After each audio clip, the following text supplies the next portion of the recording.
चाणक्य नीति हमें जीवन के अनेक पक्षों को समझने का अद्भुत मार्ग प्रदान करती है। चाणक्य, जो कि प्राचीन भारत के महान दार्शनिक, अर्थशास्त्री और नीति निर्माता के रूप में जाने जाते हैं, उन्होंने सद्भावना और दया के महत्व को तो स्वीकार किया, लेकिन उन्होंने यह भी स्पष्ट किया कि दया में विवेक और संतुलन का होना उतना ही आवश्यक है। चाणक्य के अनुसार अंधी या आवश्यकता से अधिक दया, विशेषकर उन लोगों पर जो उसकी सराहना नहीं करते या जो छल कपट में लिप्त हैं, आपके लिए हानिकारक सिद्ध हो सकती है।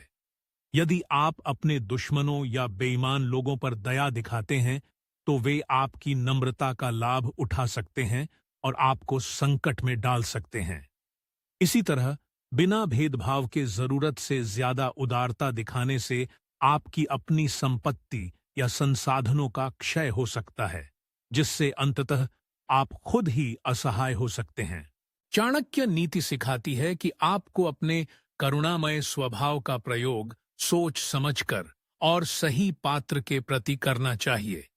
दया उन्हें दिखाएं जो सचमुच इसके योग्य हैं, ऐसे लोग जो आपकी मदद से न केवल स्वयं आगे बढ़ेंगे बल्कि समाज को भी कुछ लौटाएंगे।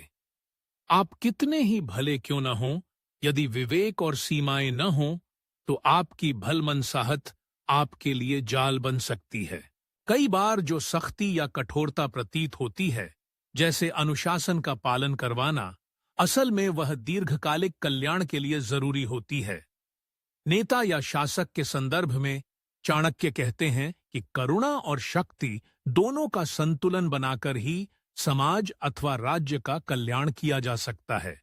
अच्छे नेता वही हैं जो जरूरत के समय कठोर निर्णय लेने में भी नहीं हिचकते, क्योंकि उनका उद्देश्य व्यक्तिगत नहीं, सामूहिक कल्याण होता है।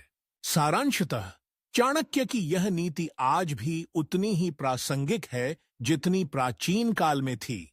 दयालु बने, परंतु विवेक और मर्यादा के साथ, क्योंकि विवेक के बिना दया कई बार दुर्बलता और स्वयं के लिए संकट का कारण बन सकती है।